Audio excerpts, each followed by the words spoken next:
મારું નામ છે ચાવડા પ્રભુભાઈ લાલજીભાઈ, ગામ પાનેલી છે, બરાબર. અને અમે ખેતી કામ કરી હી, મજૂરી કામ ખેતીમાં. અને લીંબુનું બગીચો હે 2 વીઘાનો મારે, એમાં નુકસાન જાજુ આવ્યું છે. લીંબુ હંધાઈ ખરી ગયા છે, ડાયરું બાયરું હજી ફેંકાઈ ગઈ છે.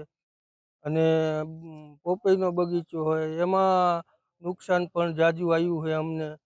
તો સરકારશ્રીને અમારી એ વિનંતી છે કે અમને કાંઈક એમાં સહાય મળે અને અમારી વાત સાંભળે. અમે ખેતી કરી, નાના માણસ છીએ, બરાબર. એટલે અમને કાંઈક વળતર આપે એવી અમારી વિનંતી છે. અને ઉનાળો હવે આવે છે તો લીંબુ તો 25-30% જ રહ્યા છે, એટલાય નથી રહ્યા, ખરી ગયા છે. અત્યારે વાવાઝોડું આવ્યું હતું કાલે સાંજે 6 વાગે, 6-6:30 વાગે આવ્યું હતું. તો સરકારશ્રીને અમારે એ જ વિનંતી કરી કે અમને કાંઈક મળે તો અમારી રોજીરોટી હાલે. અને પોપીતામાં 12 મહિને અમે પોપીતા થાય, બરાબર, ત્યાં સુધી અમે વાટ જોઈ અને અમારું ગુજરાન ચાલતું હતું. એમાં પણ વાવાઝોડું આવ્યું તો એમાં છે ને અંધાઈ પોપૈયા ખરી ગયા, પાકા ને કાચા અને ભાંગી ગઈ પોપઈ.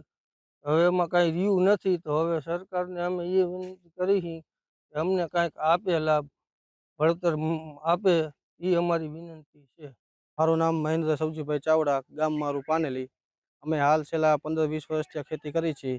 અમારે હાલ ગઈકાલે જે વાવાઝોડું આવ્યું એમાં અમારે 3 વીઘાની પોપઈ હતી. 3 વીઘાની પોપઈમાં બધી પોપઈ છોડવા ભાંગી ગયા, બધા કાચા પોપૈયા ખરી ગયા છે.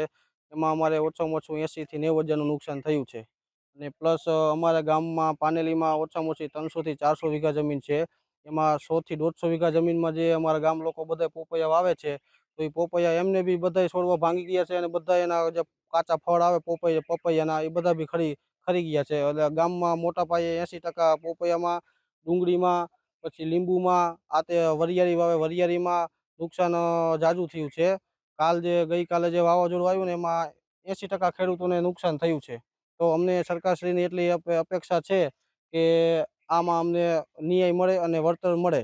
અને જે જતન કરવા અમારે જે આ પોપઈ અમે વાવીને ત્યારે ઓછામાં ઓછું અમારે સાહેબ 12 મહિના ટાઈમ રાહ જોવી પડે. ત્યારે અમને આ પોપૈયા કાચામાંથી પાકે પછી એને અમે માર્કેટમાં સેલ કરી શકીએ, ત્યારે અમને આમાં વળતર મળે. અને આ વખતે તો જે ગઈકાલે વાવાઝોડું આવ્યું એમાં તો અમારે ધંધો રહ્યો એ હાવ બ્લોક જ થઈ ગયો છે. માલા મલ્પાબેન પ્રભુભાઈ ચાવડા.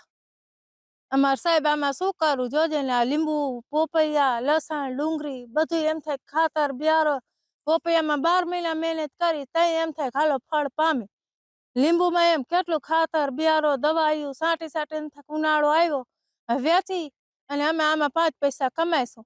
પણ લ્યો કાલ વાવાઝોડું આવે બધું સર્વનાશ કરી દીધો. અમારામાં શું કરવું એમ થાય સરકાર થોડીક મદદ કરે તો સારું. અમારામાં કમાઈ છોકરાઓની ફી ભરવી, લુગડું લતું બધું લેવું તો ખરું ને. મારે 3 દીકરીને શું વસ્તુ ન જોઈ, બધી જોઈ તો બીજે ધંધો હાલતો નથી. એમ થાય લીંબુ વેચી, પોપૈયા વેચી, બકાલું ને એમ થાય થોડા જાજુ કઈક વેચી અને આમને ઘરની વનવગરી હાલ્યા રાખે. અત્યારે એમ થાય કે હાલો ઉનાળો આવ્યો, લીંબુ થાય તો આપણે વેચીને એમને કમાઈ રાખી. પણ હવે શું, કાલ વાવાઝોડું આવે બધા લીંબુ ખાઈ ગયા, હાથ નાખ્યા જેવો જ નથી લીંબુમાં. સરકાર પાસે શું આશા રાખે, એમ થાય થોડીક મદદ કરે તો વધારે સારું. અમારે આમને માયલા રાખે, છોકરીઓની ફી બી ભરવું તો ખરું ને. અમારે આમાં છે બધું જે કરી. તો લસણ કરી નાખ્યું ઠેકાણે, ડુંગળી આમ ઘુમેડા મારવી દીધી, પોપાઈ તો ભાંગીને ભૂકા કરી નાખી, લીંબુ કાચા ખેરવી નાખ્યા.